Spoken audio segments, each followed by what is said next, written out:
오늘 우리에게 주시는 하나님의 말씀은 에베소서 6장 1절부터 3절까지의 말씀입니다. 에베소서 6장 1절부터 3절까지의 말씀을 제가 봉독하겠습니다. 자녀들아, 주 안에서 너희 부모에게 순종하라. 이것이 옳으니라. 내 아버지와 어머니를 공경하라. 이것은 약속이 있는 첫 계명이니 이로써 내가 잘되고 땅에서 장수하리라. 아멘. 이것은 살아계신 하나님의 말씀입니다. 할렐루야. 반갑습니다, 여러분. 우리는 꽃을 보면 항상 하는 인사가 있죠. 뭐죠? 당신은 꽃보다 더 아름답습니다. 우리 옆 사람하고 인사 한번 합시다. 당신은 꽃보다 더 아름답습니다.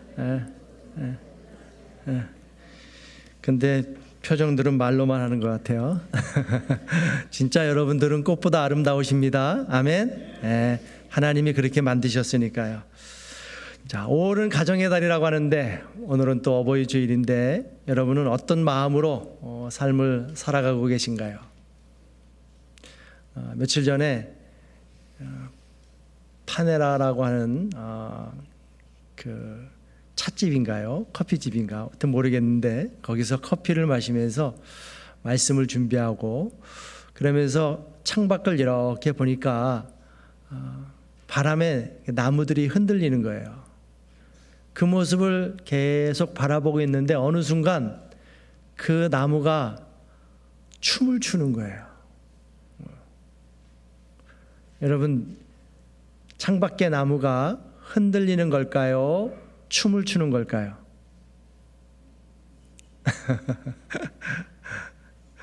창밖의 나무는 흔들리는 것도 아니고 춤을 추는 것도 아닙니다.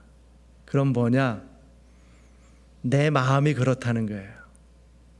내 마음이 흔들리고 있으면 나무도 흔들리게 보이고 내 마음이 춤을 추고 있으면 나무도 춤을 추는 것처럼 보이는 것이죠. 일체 유심조라 하잖아요. 어떤 마음을 먹느냐에 따라서 그렇게 보이게 된다는 것이죠. 그래서 어떤 마음으로 살 것인가, 어떤 마음으로 살아야 하는가, 이게 너무너무 중요한 거예요. 우리는 예수 믿는 사람들이에요. 그렇죠? 어떤 마음으로 살아야겠습니까? 예수님의 마음으로 살아야 할 줄 믿습니다. 여러분 모두가 예수님의 마음을 늘 품고 살 수 있기를 바랍니다. 여러분, 세상에서 가장 아름다운 모습은 어떤 모습일까요? 어떤 화가가 세상에서 가장 아름다운 모습을 화폭에 담아보려고 그런 곳을 찾아서 집을 떠나 여행을 다녔습니다. 여행을 한참 다니다가 어느 날 목사님을 만났어요. 그 목사님께 물어봤어요. 목사님, 세상에서 가장 아름다운 것은 뭔가요? 그랬더니 목사님이 말씀하시길, 그거야 믿음이죠. 세상에서 믿음보다 더 아름다운 것이 어디에 있겠습니까? 그렇군요. 그리고 또 화가는 여행을 갔어요. 한참을 가다가 젊은 군인을 만났습니다. 그 군인에게도 물어봤어요. 이보시오, 군인 양반, 당신이 생각할 때 세상에서 가장 아름다운 것은 뭐라고 생각하시오? 그랬더니 그 젊은 군인이 한순간에도 지체함이 없이 그거야 평화지요. 총알이 빗발치는 전쟁터에서 평화보다 더 아름다운 것이 어디에 있겠습니까? 정말 그러네요.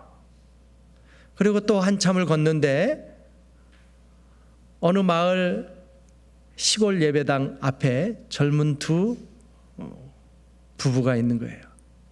마침 결혼식을 막 끝내고 신혼여행을 출발하려고 하는 젊은 부부예요. 똑같이 물어봤어요. 이보시오, 세상에서 가장 아름다운 것은 당신들은 뭐라고 생각하시오? 그랬더니 이 젊은 부부는 아저씨, 당연히 그건 사랑이지요. 세상에 사랑보다 더 아름다운 것이 어디 있겠습니까? 그런 거예요. 화가는 이 세 사람의 그 마을이 너무나 마음에 들었어요. 그래서 생각을 했어요. 내가 이 세 가지를 다 화폭에 한번 담아버리라. 근데 문제는 그 세 가지를 다 품을 수 있는 장소가 그림을 그릴 수 있는 곳이 어디냐는 거죠. 그때부터 고민돼서 또다시 여행을 시작해요. 믿음과 평화와 사랑이 있는 곳 어디에 있을까? 그런 장면을 찾아서 내가 한 장의 화폭에다 그림을 그려야겠다. 내 인생 마지막 역작으로 한번 그려야 보겠다. 근데 아무리 돌아다녀도 그런 장면을 볼 수가 없었던 것이죠. 그 여행 다니다가 지치고 지쳐서 아유 이제는 더 이상 찾을 수 없구나 하고 고향집으로나 돌아가야겠다. 그리고 고향집으로 돌아왔습니다. 이쯤 되면 여러분들이 아 거기가 거기구나 하다 생각이 드실 것 같아요. 고향집에 딱 돌아왔더니 아이들이 아빠 하고 화가를 반겨 맞아줍니다. 그때 아이들의 눈망울 속에서 이 화가는 뭘 봤을까요? 믿음을 봤어요. 아 이것이 바로 믿음이구나. 아버지를 향한 그런 믿음. 그리고 아내가 여전히 정숙한 모습으로 사랑스러운 마음으로 자기를 반겨주는데 그래서 뭘 발견했어요? 아 이것이 바로 사랑이구나. 그리고 지친 몸을 이끌고 방으로 들어가는데 얼마나 평안한지요. 지친 몸과 마음이 다 눈녹듯이 녹는 거예요. 그때 발견한 것은 아 이것이 평화로구나. 화가는 바로 거기에서 이 모든 것을 다 발견했다는 것이죠. 여러분은 행복하신가요? 또 행복하고 싶으신가요? 우리 사람들은 큰 꿈을 꿉니다. 소망을 품습니다. 그 중에 하나가 뭐냐? 나는 행복하고 싶습니다. 다들 행복을 꿈을 꾸잖아요. 그렇죠? 행복에 대한 소망이 있잖아요. 그래 다들 행복을 찾아 떠나는 거예요. 어떤 사람은 행복이 돈에 있다고 생각해서 돈을 찾아 떠나는 것이고 어떤 사람은 행복이 친구에게 있다고 생각해서 친구를 찾아 떠나는 것이고 어떤 사람은 행복이 권력에 있다고 생각해서 권력을 찾아 떠나는 것이고 또 어떤 사람은 행복이 명예에 있다고 생각해서 그 명예를 찾아 떠나는 것이죠. 그런데 행복을 찾아 떠난다. 이게 무슨 의미겠습니까? 그것을 찾아 떠난다는 것은 내 마음속에 뭐가 있냐? 행복은 어디에 있다? 바깥에 있다. 그러니까 떠나는 것이죠.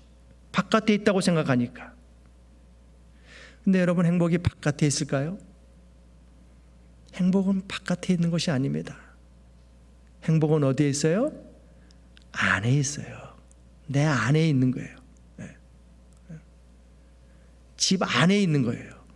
바깥에서 찾으면은 영원히 행복을 찾을 수 없는 것이죠. 바깥에 행복이 있다고 생각하는 사람들이 있죠. 이런 사람들을 보면요, 이런 특징들이 있어요.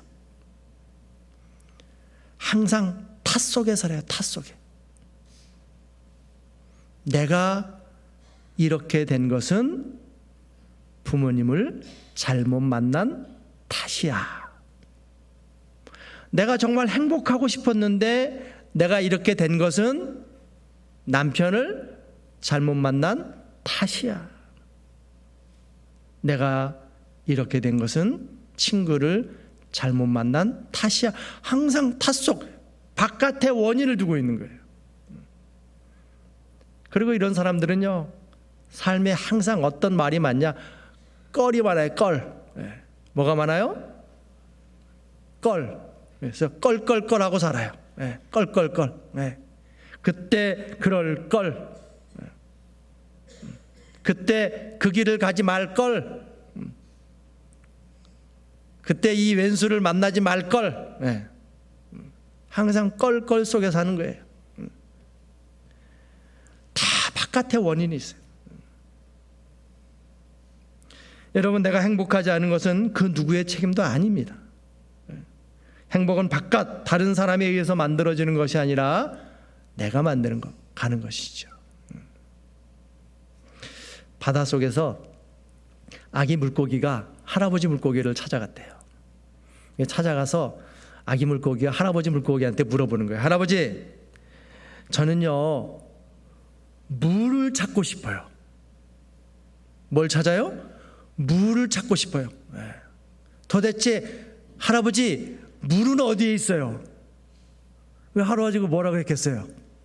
얘야, 여기가 물이야. 이게 다 물이란다. 그러니까 아기 물고기가, 할아버지, 그거 말고요, 진짜 물이요.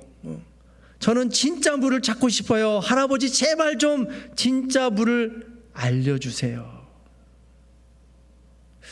여러분, 혹시 우리가 이렇게 살고 있는 것은 아닐까요? 행복은 저 멀리 있는 것이 아닙니다. 행복은 어디 있냐? 바로 지금 여기에 있는 줄 믿습니다. 여러분, 우리 기독교는 가정의 종교라고 하죠.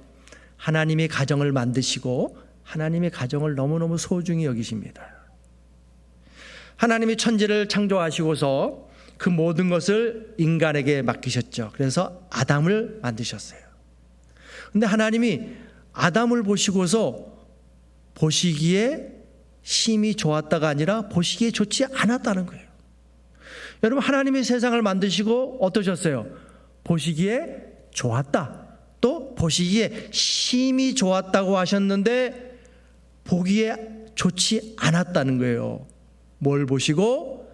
아담이 홀로 있는 것을 보시고. 아담이 홀로 있는 것을 보시니까 보시기에 좋지 않으셔서 어떻게 해요? 아담을 깊이 잠들게 하시고 그 갈빗대 하나를 취해서 여자를 만들었다. 이게 성경이 말씀하시는 것이죠. 여러분, 하나님이 여자를 만드셨다. 이게 무슨 의미겠습니까? 가정을 만드셨다는 거죠. 그러니까 여러분, 가정은 누가 만든 거예요? 여러분이 만드신 거예요? 하나님이 만드셨습니다. 그러니까 가정은 하나님의 작품인 겁니다. 믿습니까? 하나님은 가정을 만드신 하나님의 작품이에요. 여러분의 가정은 뭐냐? 그냥 살다 보니까 우연히 만나서 어떻게 만나서 이렇게 만들어진 그런 가정이 아니라 하나님의 작품들인 줄 믿습니다. 하나님의 작품이에요.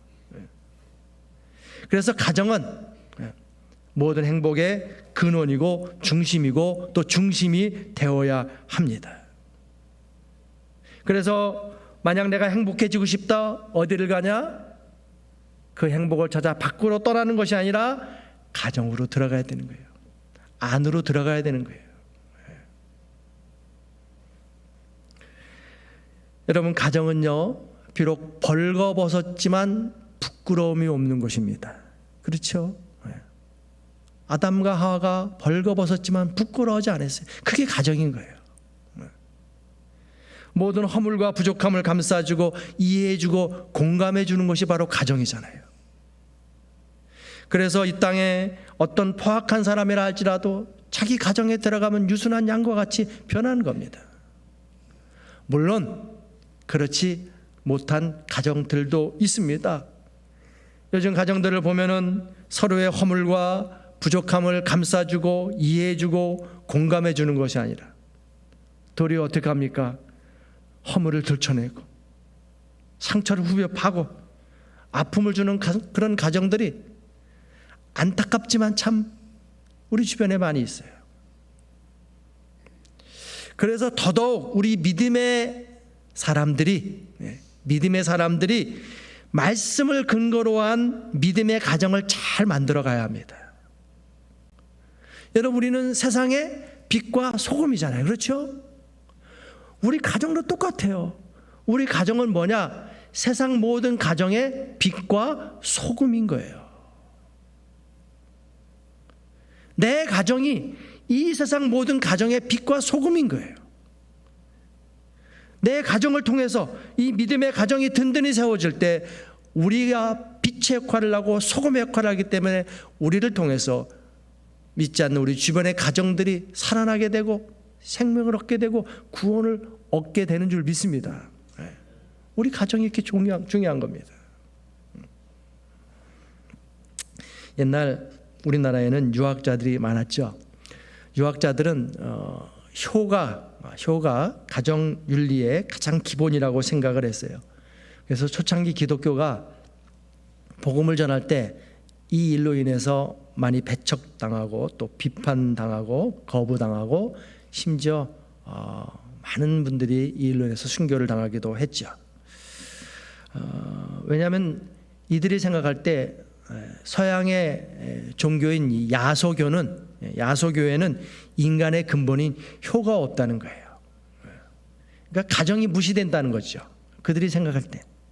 그러니까 저도 한학을 공부하신 아버님 때문에 처음에 참 너는 가정을 집을 말아먹으려고 교회를 다니냐고 그런 많은 말씀을 듣고 또 혼도 많이 나고 교회도 못 나가게 하고 그랬던 기억이 나요. 어느 날 선교사님과 유학자 간에 논쟁이 벌어졌답니다. 선교사님이 선생님 예수 믿으셔야 됩니다. 예수 믿어서 구원 받으셔야 됩니다. 그랬더니 유학자가 아니 다 좋은데 이 양반아 그럼 나보고 불효자가 되란 말이야? 나는 절대로 불효자가 될 수 없어. 그러면서 복음을 거부했대요. 그때 선교사님이 성경을 딱 펼치면서 출애굽기 21장 15절 말씀을 딱 펼쳐주면서 이거 한번 읽어보시라고. 뭐라고 써 있는지. 자기 아버지와 어머니를 치는 자는 반드시 죽일지니라. 자기 어머니나 아버지를 치는 자는 반드시 죽일지니라. 선교사님이 이게 무슨 말씀인지 아십니까? 불효자는 때려 죽이라는 겁니다. 세상 어느 종교에 불효자를 때려 죽이라는 그런 말씀이 있습니까? 예수 믿으면 불효자가 된다? 어떻게 때려 죽이라는데 불효자가 될 수 있습니까?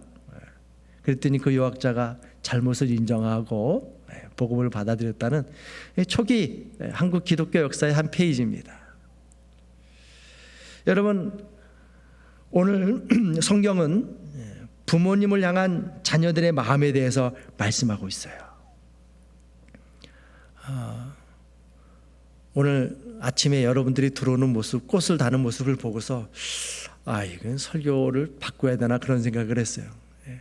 저 흰 꽃을 달았는데 부모님이 안 계신 분은 흰 꽃을 단다고 알려줬거든요. 대부분 흰 꽃인데 이거 자녀들을 향해서 아무리 얘기한들 자녀들이 안 계세요. 저는 매년 어버이 주일만 되면은 참 설교하기가 힘들어요. 왜 내가 그렇게 못 살았으니까. 부끄러운 마음 가지고 말씀 전하지만 여러분 은혜로 들을 수 있기를 바라고 또 나에게 부모님이 안 계시다면은 내가 그런 부모가 돼야지.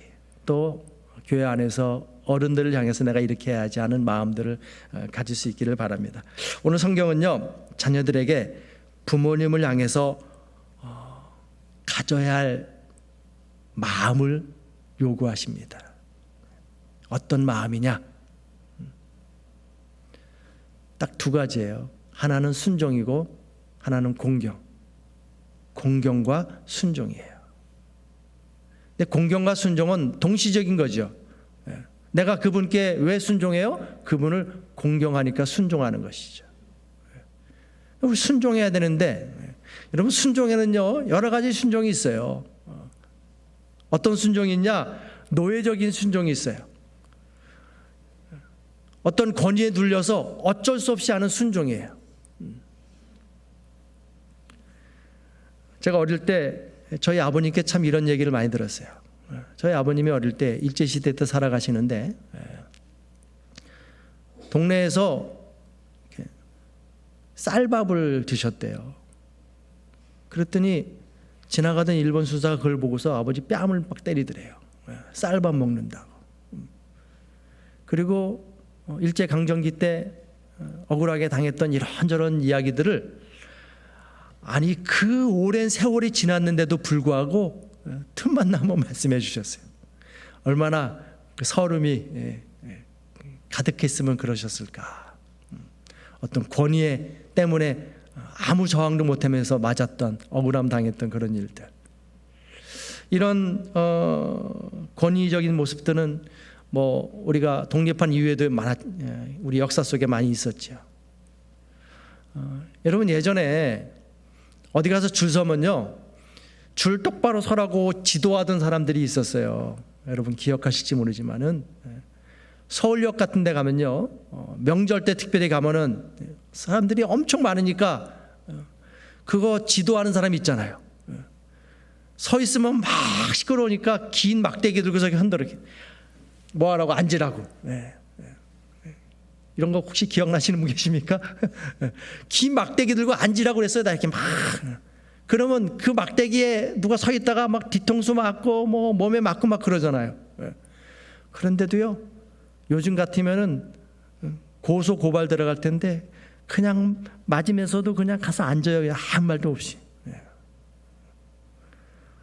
말하고 싶은데 어떤 그 권위에 눌려서 말을 못하는 거예요.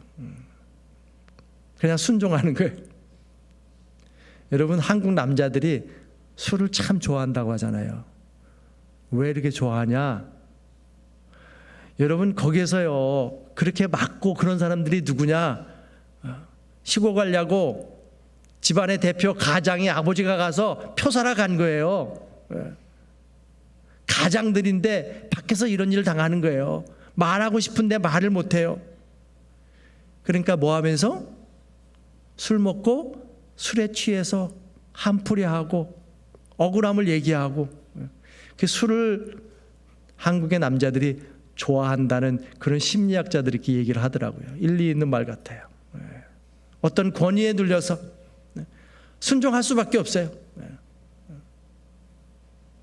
그런 권위에 눌린 노예적인 그런 순종이 있다는 것이죠. 또 그런가 하면 조건적인 순종이 있어요. 실리적인 순종. 내가 이 일을 하면 어떤 이득이 나한테 올 것이다. 이런 순종이죠. 어떤 사회학자가 나와서 이런 얘기를 하더라고요. 우리나라의 효는 이게 조건적인 효다. 효를 왜 가리켰냐? 그저 부모님께 잘하라고가 아니라 봉건 시대에 나라에 충성하도록 만들기 위해서 효를 그렇게 주장했다는 거예요. 왕을 뭐라고 해요? 국부라고 하죠. 국부, 나라의 아버지다. 왕비를 국모다, 나라의 어머니다. 그러니까 나라에 충성하도록 효를 가르쳤다는 그런 사회학자의 얘기가 또 일리가 있더라고요. 여러분, 예전에는요, 농경사회였기 때문에 땅이 효도하도록 또 만들었대요. 땅의 소유자가 누구예요? 아버지잖아요. 그러니까 내가 아버지께 효도하지 않으면, 순종하지 않으면 땅을 받을 수 없었다는 거지요. 그래서 그 땅이 효도하게 만들었다는 거예요. 이건 제 얘기가 아니라 다 학자들의 얘기예요. 왜 그 명절 때 고속도로에서 몇 시간씩 지체하면서 그렇게 내려가냐? 그렇게 하지 않으면 땅을 받을 수 없으니까 그렇게 한다는 잠재의식이 우리나라 사람들의 심리에 있다는 거죠. 이게 다 뭐예요? 조건적인 순종이거든요. 내가 이렇게 하면은 이렇게 될 것이다 해서 하는 순종이라는 것이죠. 그런데 성경이 말씀하시는 순종은 어떤 순종일까요? 이게 중요한 거잖아요. 성경이 우리에게 요구하시는 부모에게 순종하라, 이 순종, 이건 어떤 순종일까요? 사도 바울이 빌립보 교회를 향해서 이렇게 말씀합니다. 너희 안에 이 마음을 품으라. 그리스도 예수의 마음이다. 여러분, 예수님의 마음이 어떤 마음입니까? 예수님의 마음은 하나님의 본체였지만 당신이 그럼에도 불구하고 하나님과 동등됨을 취하지 않는 마음이었어요. 또 자기를 비워 낮추고 낮춰서 죽기까지 복종하는 그런 마음이었어요. 이 어떤 순종이냐? 그는 나보다 높습니다. 그는 나보다 지혜롭습니다. 그는 나보다 훌륭합니다. 그는 나보다 뛰어납니다. 내 마음속 깊은 곳에서부터 우러나오는 존경과 감사와 사랑의 마음이 가득한 이 순종, 이것이 바로 예수님의 순종이었다는 것이죠. 여러분, 창세기 22장에 보면요, 하나님의 아브라함을 부르셔서 청천벽력과 같은 말씀을 하세요. 그게 뭐냐? 내 독자 이삭을 나에게 번제로 드리라. 어디에서? 모리아 산에서. 이 말씀 앞에서 아브라함은 그 다음날 일찍이 일어나 나귀의 안장을 지우고 두 사환을 데리고 이삭을 데리고 길을 떠납니다.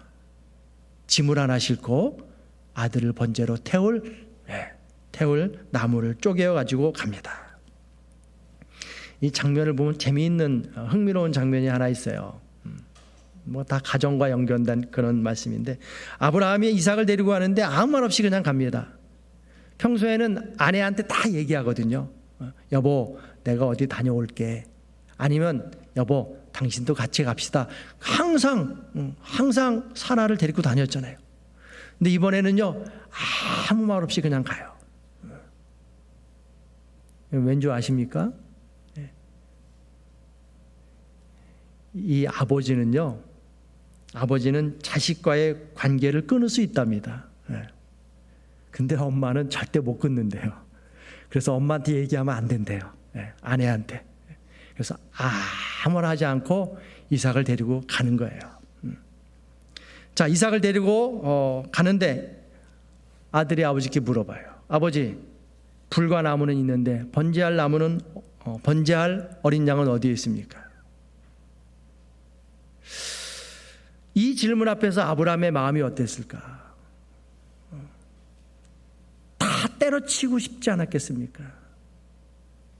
하지만 아브라함에게는 무엇이? 하나님의 말씀이 더 먼저였죠. 그래서 묵묵히 걸어갑니다. 그리고 마침내 모리아 산에 올라가죠. 아브라함이 아들 이삭을 결박하고 나무 위에 그를 올려놓고 불을 붙여 그를 죽이려 하는데 하늘로부터 급한 부름이 있죠. 아브라함아, 아브라함아, 그 아이에게 칼을 대지 말라. 여러분, 이 긴박한 장면 속에서 한번 이삭을 보시기 바랍니다. 이삭이 뭘 하고 있죠? 이삭은 아무것도 하지 않아요. 여러분, 아버지가 자신을 결박할 때 이삭이 무슨 생각을 했겠어요? 번제할 어린 양이 바로 나구나. 내가 아버지 손에 죽는구나 생각 충분히 할 수 있잖아요. 그러면 어떻게 아버지가 자식을 죽여? 이건 있을 수 없는 일이지.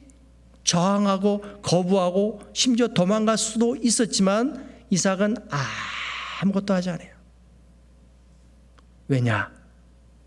이삭의 마음속에는 어떤 마음이 있었기 때문에 아버지는 나보다 더 뛰어나십니다. 아버지는 나보다 더 지혜롭습니다. 아버지는 나보다 더 훌륭하십니다. 아버지는 나보다 더 옳으십니다. 주님이 품으셨던 마음과 이삭이 갖고 있던 마음이 똑같은 마음인 것이죠. 여러분, 이렇게 이삭이 순종한 것은요, 그가 힘이 없어 순종한 것이 아니죠. 아버지의 권위에 눌려서 어쩔 수 없이 순종한 것이 아니죠. 내가 이번에 순종하면 아버지가 나에게 큰 유산을 남겨주실 것이다. 그래서 순종한 것이 아닙니다. 이삭이 죽음 앞에서도 아버지께 순종한 것은 그 밑바탕에 아버지를 향한 존경, 사랑, 감사의 마음이 있었기 때문인 것이죠. 여러분, 지금의 시대는 점점 부모가 부모의 자리를 잃어가는 시대라고 합니다. 그래서 요즘은 자녀는 있는데 부모는 없대요.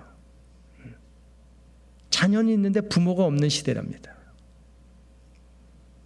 옛날 어느 임금님이 행차를 하시는데, 요즘처럼 뭐 인터넷이 막 있고 언제든지 방송으로 볼 수 있는 그런 시대가 아니니까 다들 임금님 행차 안 되니까 임금님 보러 다 가는 거예요.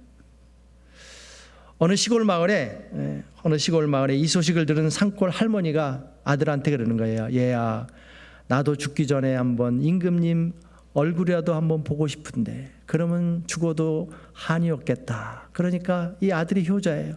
그래요? 그러면 제가 모시고 갈게요. 그 어머니를 등에 업고 70리길을 걸어서 임금님 행차하는 곳에까지 갔어요. 근데 사람들이 너무 많은 거예요. 그러니까 아들이 어머니께 한번 그 임금님 모습 보여드리려고 이리 갔다 저리 갔다 하니까 그게 눈에 띄었던 것이죠. 그러니까 임금님이 무슨 일인가 하고 불렀어요. 너 왜 이렇게 왔다 갔다 하냐? 그랬더니 이 아들이 여차저차 해서 제가 여기까지 오게 됐습니다. 그랬더니 임금님이 참으로 효자구나. 그리고 큰 상을 줬대요. 자, 이 소문이 온 나라에 퍼졌어요. 그러자 다른 마을에 아주 못돼 먹기로 소문난 불효자가 놀부심보가 돼서 배가 아픈 거예요. 그 임금님이 행차하신다니까 안 가겠다고 하는 엄마를 등에 억지로 들쳐 매고 임금님 행차하는 곳에 갑니다. 그래 또 막 왔다 갔다 하니까 임금님을 불렀을 거 아니에요. 이 마을에 효자가 많도다. 상을 주려고 하니까 동네 사람들이 다 몰려와서 아닙니다. 임금님, 저놈은 못돼 먹은 불효자입니다. 저놈에게 상을 주시면 절대로 안 됩니다.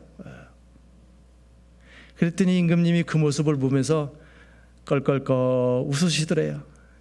그러면서 이렇게 얘기를 했다는 옛날 이야기입니다. 그래, 잘 알겠다. 하지만 흉내라도 좋다. 뭐라도 좋다? 흉내라도 좋다. 흉내라도 내서 해야 하는 것이 효도 아니겠냐. 그랬다는 이야기입니다. 여러분, 부모님께 순종하고 존경하고 감사하고 사랑할 수 있기를 바랍니다. 부모님은 어떤 이유나 목적 때문에 순종하는 것이 아니라 그저 부모이기 때문에 순종하는 거예요. 순종하기 어렵다고요? 그럼 뭐라도 해요? 흉내라도 내셔야 됩니다. 왜냐? 그것은 옳은 일이고 하나님이 기뻐하시는 일이기 때문입니다. 호르몬이를 모시고 사는 전도사님이 있었는데 이 양반이 몸이 참 허약했어요. 그래, 뭐 만날 때마다 잘 지내냐, 몸은 괜찮냐, 걱정이 돼서 물어보면은 이렇게 얘기를 해요. 목사님, 걱정해 주셔서 참 감사합니다. 그런데 걱정 안 하셔도 됩니다. 왜 걱정을 안 해? 목사님, 제가 비록 몸은 이렇게 허약하지만 어머니를 제가 모시고 있잖아요. 어머니를 잘 모시고 있기 때문에 저는 땅에서 잘 되고 장수할 겁니다. 성경이 이렇게 약속하셨습니다. 걱정하지 않습니다. 늘 그렇게 얘기해요. 여러분, 이 땅에서 잘 되고 싶으신가요? 그럼 부모님께 공경하고 순종하시면 됩니다. 이 땅에서 건강하고 장수하시길 원하십니까? 부모님께 공경하고 순종하면 돼요. 그 부모님 안 계신 분들은 어떻게 하시면 되겠어요? 교회 와서 기도하실 때 어떻게 합니까? 하나님, 뭐라고 해요? 아버지라고 하시잖아요. 모르는 것처럼 가만히 계시지 마시고. 그럼 하나님이 아버지니까 어떻게 하면 돼요? 하나님 아버지께 뭐예요? 공경하고 순종하시면 됩니다. 그러면 땅에서 잘 될 것이고 장수하게 될 줄 믿습니다. 여러분, 오늘은 어버이 주일입니다. 이 어버이 주일에 여러분은 어떤 삶을 살고 싶으십니까? 부모님께 순종하고 공경하는 것은 약속 있는 첫 계명입니다. 그러므로 이를 행하는 자마다 하나님께서 큰 은혜와 복으로 함께 하실 줄 믿습니다. 여러분 모두가 이 약속 있는 첫 계명을 잘 지키셔서 이 땅에서 잘 되고 장수하는 복을 누리며 사시기를 주님의 이름으로 간절히 축원을 드립니다. 기도하시겠습니다. 아버지 하나님, 우리에게 가정을 주시고 부모님을 허락하여 주심을 참으로 감사를 드립니다. 하나님이 필요하셔서 또 하나님 보실 때 내가 이 땅에 오기에 가장 적당하신 분들이셨기에 그 부모님을 나의 부모님이 되게 하신 줄 믿습니다. 혹 우리 마음 가운데 부모님에 대한 부정적인 생각들이 아직도 우리 가운데 있다면 이 시간 다 씻어주시고 그저 순종하고 공경하는 마음만 가득하게 하여 주옵소서. 그리고 하나님, 이제 우리가 부모가 되었습니다.